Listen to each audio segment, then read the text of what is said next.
শেষ শেষ। কালকে এই একটু পরে মারা যাবো, কালকে এই মুহূর্তে একদিন, পরের দিন 2 দিন, পরের দিন 3 দিন। বিশ্বাস করেন 3 দিন পরে আপনারা যার যার মতো কাজ শুরু করবেন।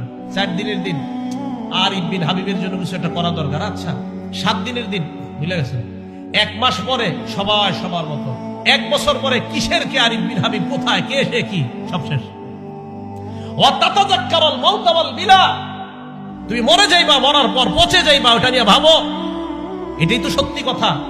আমি আপনি মারা যাওয়ার পর আমার সন্তানাদি, আমার আত্মীয় স্বজন আমাদেরকে দাফন করে দিবে। দাফন করে দেওয়ার পর একটু বলবে এই সেই, সে ভালো ছিল, সেই ছিল, সেই ছিল।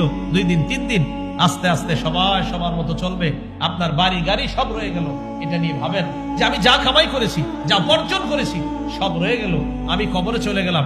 ভাইও আজকে থেকে ভাবেন, আজকে রাতে মাথাটা বালিশে লাগান, একটু সময়ের জন্য ল্যাপটা মুড়ি দেন, কম্বলটা মুড়ি দিয়ে চোখটা খোলেন, দেখবেন আপনি অন্ধকার, কিছু দেখা যায় না। চোখ খোলেন, ল্যাপ মুড়ি দিয়ে, কাঁথা মুড়ি দিয়ে চোখ খোলেন, লাইট অফ, দেখবেন কিছু দেখা যায় না। তখন ভাববেন, আচ্ছা আমার লাশটা কবরে রাখলো কামরাঙ্গীরচরের জনগণ, রাখার পর আমার লাশের উপরে বাঁশ দিল, বাঁশ দেওয়ার উপরে আবার মাটি দিল, আচ্ছা আমি তো কিছু দেখতে পাবো না। আচ্ছা অন্ধকার, ব্যাপারটা কি? ইমানদার হলে কবর আল্লাহ আলোকিত বানায় দিল। ভাই কথাগুলো ভাবেন। নবীজি বললেন আল্লাহকে লজ্জা পাওয়ার 3 নম্বর অর্থ তাযাক্কারুল মাউত ওয়াল বিলা, তুমি মারা যাইবা এটা চিন্তা করো, পচে যাইবা চিন্তা করো।